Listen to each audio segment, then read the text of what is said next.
L'invité du jour, bien heureux de vous accueillir en ce jeudi. Nous sommes dans une journée très particulière. Vous le constatez, je ne suis pas le seul, si vous êtes déjà sur les réseaux sociaux, présent dans ce rendez-vous de l'invité du jour, puisque j'accueille en tant qu'invité du jour le maire de Berlétan, monsieur Mario Martinet. Bonjour monsieur le maire. Bonjour monsieur Alain Passiana et bonjour aux auditrices et aux auditeurs de Chéri FM. Voilà, il faut préciser, journée exceptionnelle en ce jeudi. Hein. Ouais, très exceptionnelle. Je montre encore la petite plaquette qui a été distribuée. C'est une plaquette tous derrière le vélo. Voilà. Tous derrière le vélo, parce qu'aujourd'hui, c'est le prologue. Ouais. Alors, avant de parler de cette journée, de ce jeudi qui est particulière, et on insiste énormément auprès des Berrois et Berroises, il y a toute une modification de la circulation, de l'accès sur la ville. On s'en excuse. On s'en excuse par avance. Juste pour faire une petite aparté, dimanche, il y a eu le challenge Tissot. Ça a été une répétition. C'était une répétition et j'ai remercié à la tribune, j'ai remercié les Berroises et les Berrois parce qu'ils ont joué le jeu. Il y a eu très peu de problèmes sur le terrain. Voilà, merci aux Berroises et aux Berrois qui sont concernés. Voilà. Beaucoup sont concernés. Et aujourd'hui, on vous le dit, c'est une après-midi. Ouais. Mais quel après-midi, parce que... Bien sûr, pour Berlétan, c'est un moment magique. Alors, et un moment aussi extraordinaire pour l'image de la ville. Et les retombées. Tout à fait, parce que comme on l'avait précisé d'ailleurs lors de ce challenge, et on en avait parlé avec Pierre-Maurice Courtade, qui est le directeur du Tour de la Provence, plus de 1200 accréditations venues du monde entier. Tout à fait. Et je crois que c'est plus d'1 milliard. 1 milliard de vues il va y avoir sur ce Tour de Provence. 1 milliard de...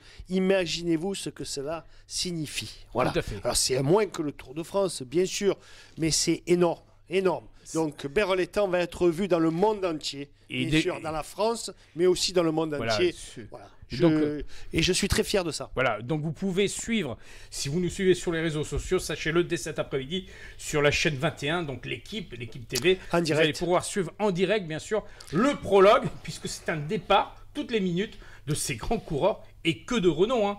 On a le champion du monde avec nous. Champion du monde. On avait son épouse il y a quelques jours en arrière. Mais pas que, effectivement, Marion Rousse était avec nous dimanche, mais pas que, puisqu'il y a toutes les équipes du World Tour qui seront là, les équipes que vous voyez dans le Tour de France. Tout à fait. Voilà. Et donc c'est vraiment extraordinaire. Et le fait que le Tour de France ne passe pas dans notre région, c'est une opportunité. C'est une vraie opportunité. Tout à fait. Pour la Provence. Tout à fait. Pour la Provence. Pour notre région. Voilà. Et en précisant que c'est la première fois qu'on accueille ce tour.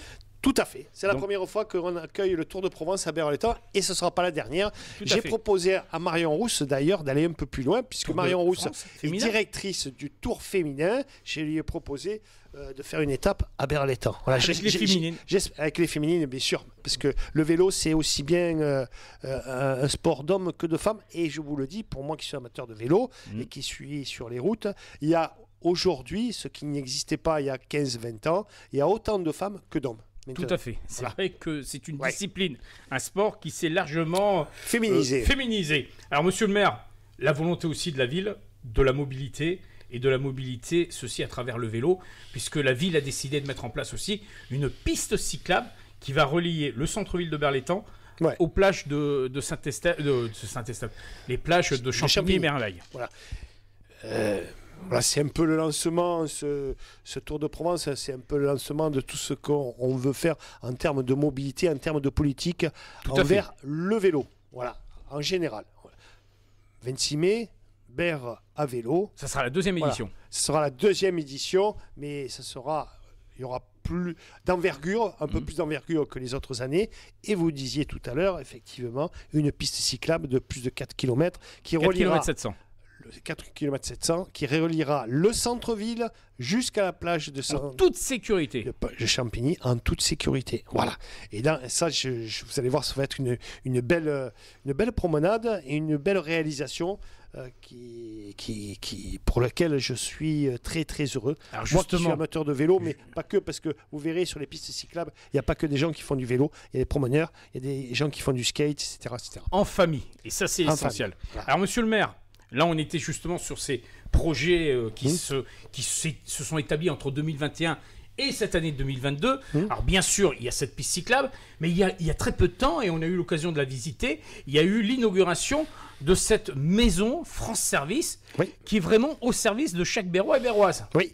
Et en plus dans un quartier particulier, la Marielli. Service à la Marielli, où là vous serez accueillis pour de nombreux services, et notamment des services liés, des services qui sont donnés aujourd'hui par l'État, mais pas que. Et c'est un lieu qui va être très fréquenté, pas que par les gens de la Marielli, pas que par les gens de ce quartier, par tous les Berrois. On précise bien que c'est ouvert à tout un chacun. C'est vraiment un lieu, et le ministre est venu, et bien sûr on a inauguré ce lieu, et sous peu il y a le préfet à l'égalité des chances qui sera là, et on va mettre une plaque à l'occasion. Autre projet, parce que ça j'y tiens tout particulièrement, nous y étions hier lors de notre rendez-vous habituel culturel sur la ville, c'est cet espace loisir jeunesse qui prend une ampleur exceptionnelle, puisque c'est non seulement le rendez-vous des plus jeunes, mais désormais aussi des plus anciens.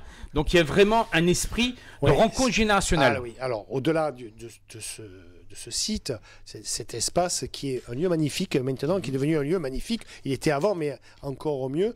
Entre les deux, entre ce site et la future maison du Bellage qui va se faire, puisqu'entre les deux bâtiments, puisque ils sont juste un côté de l'autre.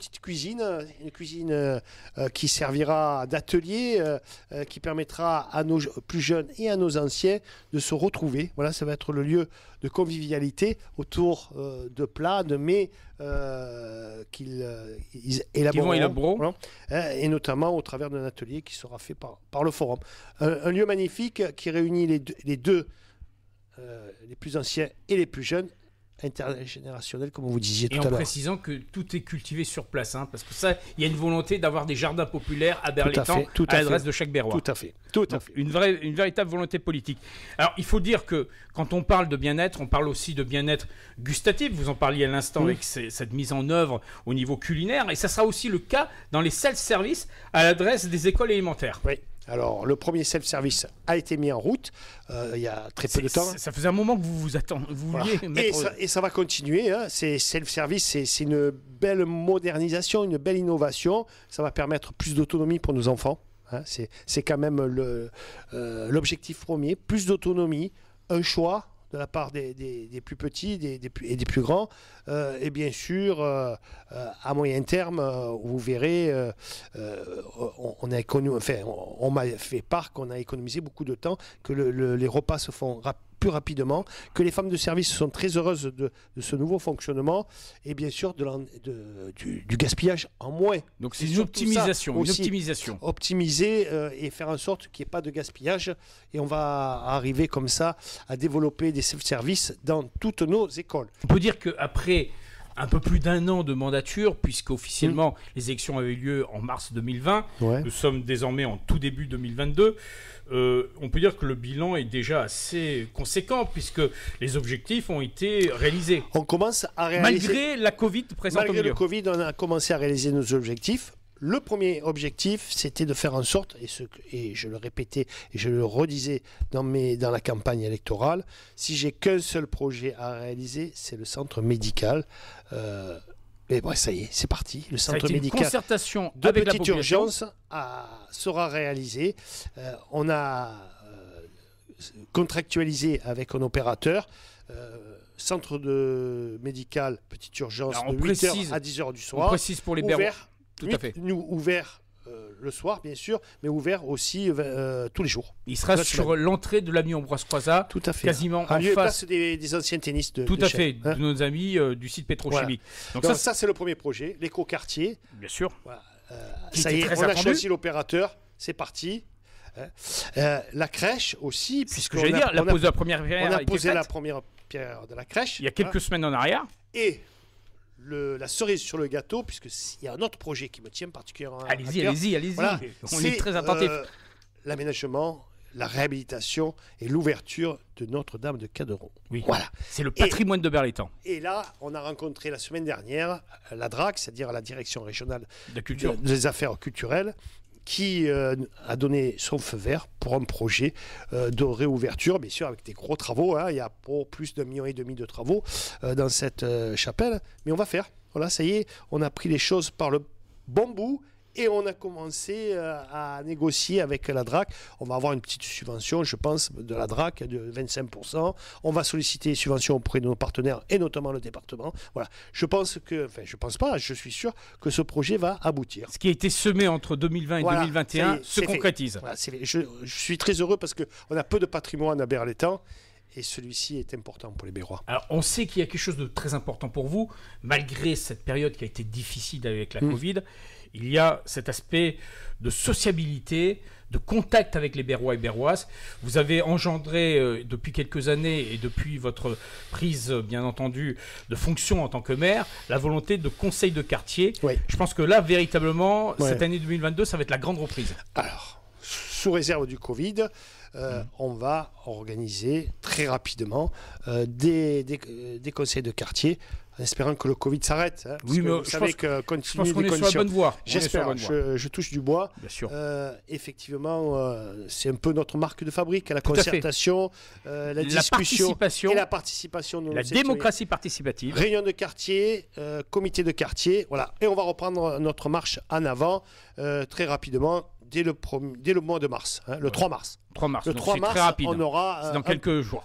Une première réunion du conseil de quartier. Donc on aura l'occasion d'aviser, bien sûr. Ouais, avec plaisir, et venez nombreux, là, parce que je pense que voilà. Ça sera la première d'une longue série à Guingamp. On va continuer comme on faisait par habitude. Alors, vous avez fait part de vos vues il y a encore quelques jours sur les réseaux sociaux. On a pu vous entendre sur notre antenne.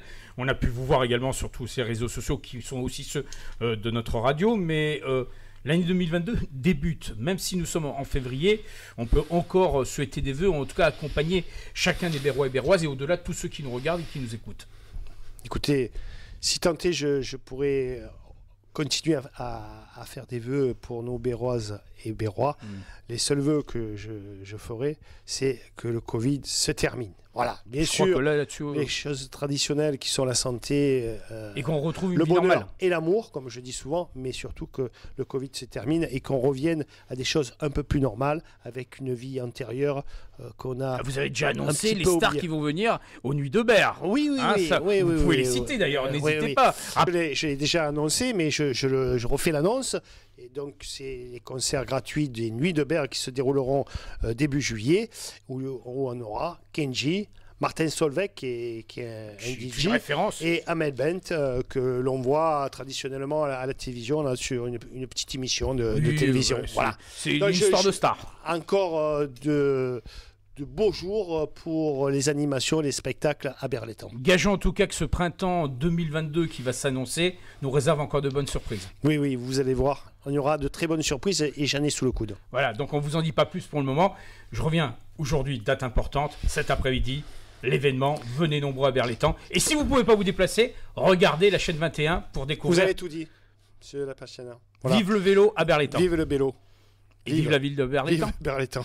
Merci monsieur le maire. Merci, au revoir. C'est ainsi que nous clôturons l'invité du jour en ce jeudi.